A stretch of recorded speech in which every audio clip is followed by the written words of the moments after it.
El bautismo por los muertos tiene una cierta similitud al purgatorio, en el sentido de que puede haber salvación después de la muerte. Pero ¿será eso verdad? Ya uno hoy en día no puede creer cualquier cosa, pues gracias a la ignorancia hoy en día se creen locuras. Y por esa misma razón aquí seguimos en búsqueda de la verdad.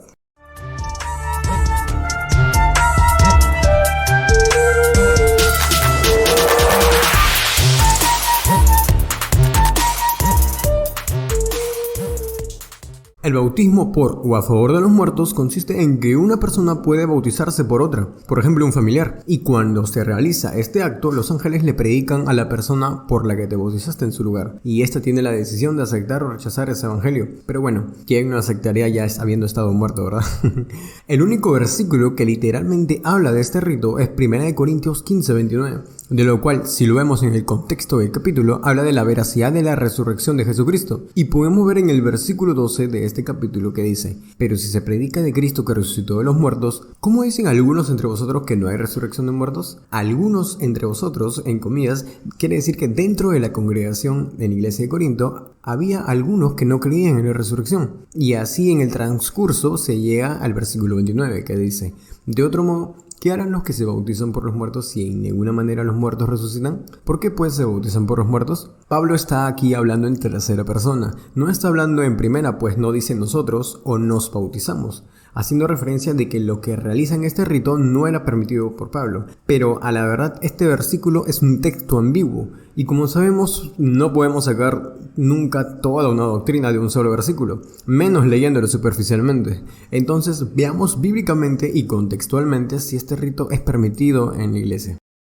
Los mormones utilizan 1 Pedro 3 del 18 al 20 que dice: porque también Cristo padeció una sola vez por los pecados, el justo por los injustos, para llevarnos a Dios, siendo la verdad muerto en la carne, pero vivificado en espíritu, en el cual también fue y predicó a los espíritus encarcelados, los que en otro tiempo desobedecieron, cuando una vez esperaba la paciencia de Dios en los días de Noé, mientras se preparaba el arca, en la cual pocas personas, es decir 8, fueran salvadas por agua. En este pasaje bíblico tenemos varias interpretaciones, de las cuales mencionaré 3, que son las más populares, por así decirlo, de las cuales 2 son aceptadas y una es heregética. Empezaremos por la heregética, que es la interpretación mormona. Aquí ellos dicen que Cristo en espíritu fue a predicar a los espíritus encarcelados, con el fin de que estos espíritus acepten el evangelio y puedan ser salvos. Pero esto es algo erróneo, pues se contradice Hebreos 9:27. En el contexto del capítulo 9 de Hebreos, habla sobre un antiguo tabernáculo, y ahora hay un nuevo tabernáculo, que antes se propiciaban los pecados por animales y ahora se propician por la sangre de Cristo, que no era necesario que Cristo padeciese varias veces, sino que con una sola vez fue suficiente, haciendo referencia a la muerte física en el madero, claro, en la cruz. Ahora, cuando entramos al versículo 27 de Hebreos 9, dice: y de la manera que está establecido para los hombres que mueran una sola vez, y después de esto el juicio. Aquí lo interesante es la palabra griega metá. Es una preposición de tiempo de secuencia especificativa, que se traduce como después de. Y si analizamos, dice después de esto. ¿Pero a qué se refiere cuando dice esto?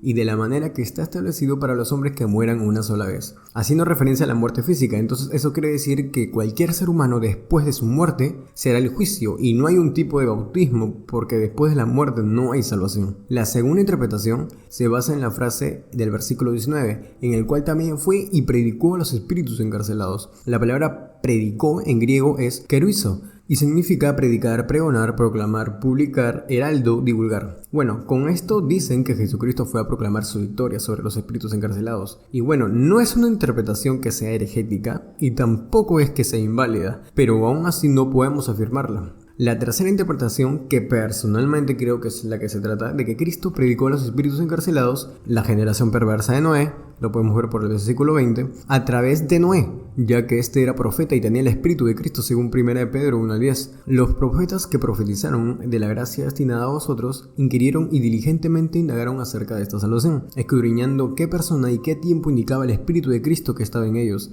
el cual anunciaba de antemano los sufrimientos de Cristo y las glorias que vendrían.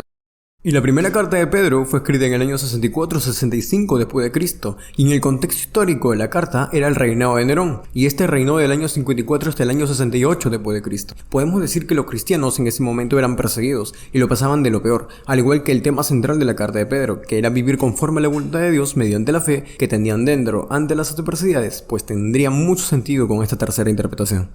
Ahora en 1 Pedro 4:6, la iglesia mormona se apoya en este versículo, pero lo interpretan a su antojo y lo fuerzan lamentablemente. Ellos dicen que claramente se les predica el evangelio a los muertos. En referencia, los ángeles le predican a los que están en el mundo de los espíritus. Por ende, es un argumento claro de que sí es posible el bautismo por los muertos. Pero esto no es una interpretación correcta y lo analizaremos con su debido contexto para no poner pretextos. Empezaremos con los versículos del 1 al 3. Puesto que Cristo ha padecido por nosotros en la carne, vosotros también armaos del mismo pensamiento, pues quien ha padecido en la carne terminó con el pecado, para no vivir el tiempo que resta en la carne, conforme a la concupiscencia de los hombres, sino conforme a la voluntad de Dios. Basta ya el tiempo pasado para haber hecho lo que agrada a los gentiles, andando en lascivias, concupiscencias, embraguezas, orgías, disipación y abominables idolatrías. Aquí Pedro lo que está queriendo decir es que sigan el ejemplo de Cristo en el sentido de ya no vivir conforme a los deseos de la carne, y que vivan conforme a Dios. Y él menciona algunas de esas abominaciones que hacían. Del versículo 4 al versículo 5, a estos les parece cosa extraña que vosotros no corráis con ellos en el mismo desenfreno de disolución, y os ultrajan, pero ellos darán cuenta al que está preparado para juzgar a los vivos y a los muertos. Aquí se menciona que los mundanos, que siguen en su vida carnal, les parece raro que los cristianos no hagan lo que ellos hacen, y los ultrajan, perjuran o insultan. Pero aún así, estos mundanos se verán con Dios en el día del juicio. Y llegando al mismísimo versículo 6 dice: porque por esto también ha sido predicado el evangelio de los muertos, para que sean juzgados en carne según los hombres, pero vivan en espíritu según Dios. Para poder explicar esto lo ejemplificaré. Un joven, Luis Pérez, murió en el 2010.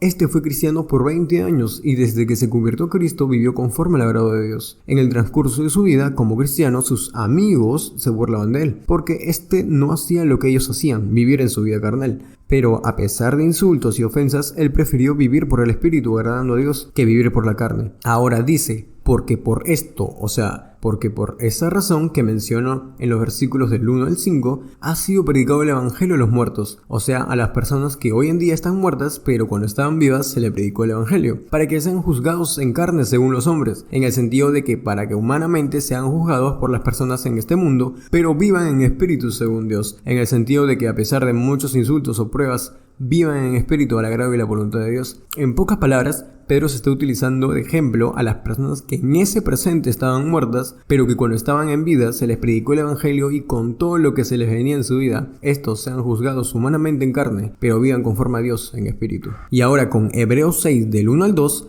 dice: por tanto, dejando ya los rudimentos de la doctrina de Cristo, vamos adelante a la perfección, no echando otra vez el fundamento del arrepentimiento de obras muertas, de la fe en Dios, de la doctrina de bautismos, de la imposición de manos, de la resurrección de los muertos y del juicio eterno. Aquí la iglesia mormona intenta sustentar la idea del bautismo por los muertos con la parte de doctrina de bautismos, pluralizando, pues sí es cierto que está en plural, pero no habla del bautismo por los muertos, sino habla de los tipos de bautismo que había en ese entonces, como por ejemplo, el bautismo de Juan, el bautismo en el nombre de Jesús, el bautismo, o sea, lavamientos, en el antiguo pacto en Levítico, y el bautismo del Espíritu Santo. Según contexto histórico, tenemos al norte de Corinto había una ciudad llamada Eleusis. Esta ciudad se encuentra a 40 minutos de Corinto.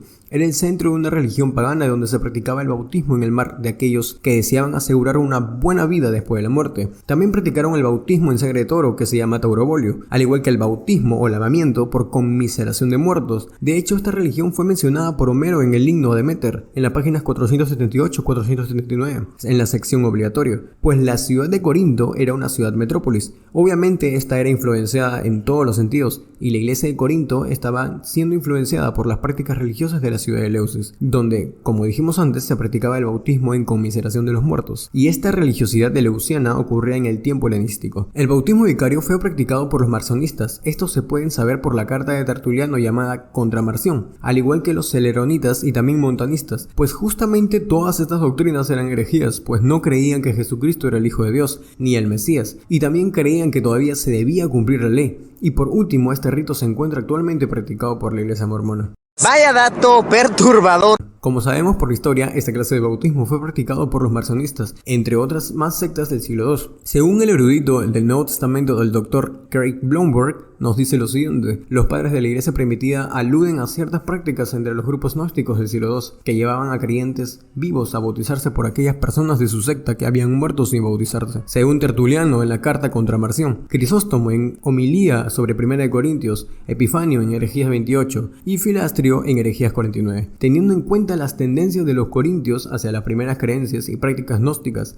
no es difícil imaginar que algo parecido hubiera comenzado entre al menos algunos de Corinto ya en el siglo I.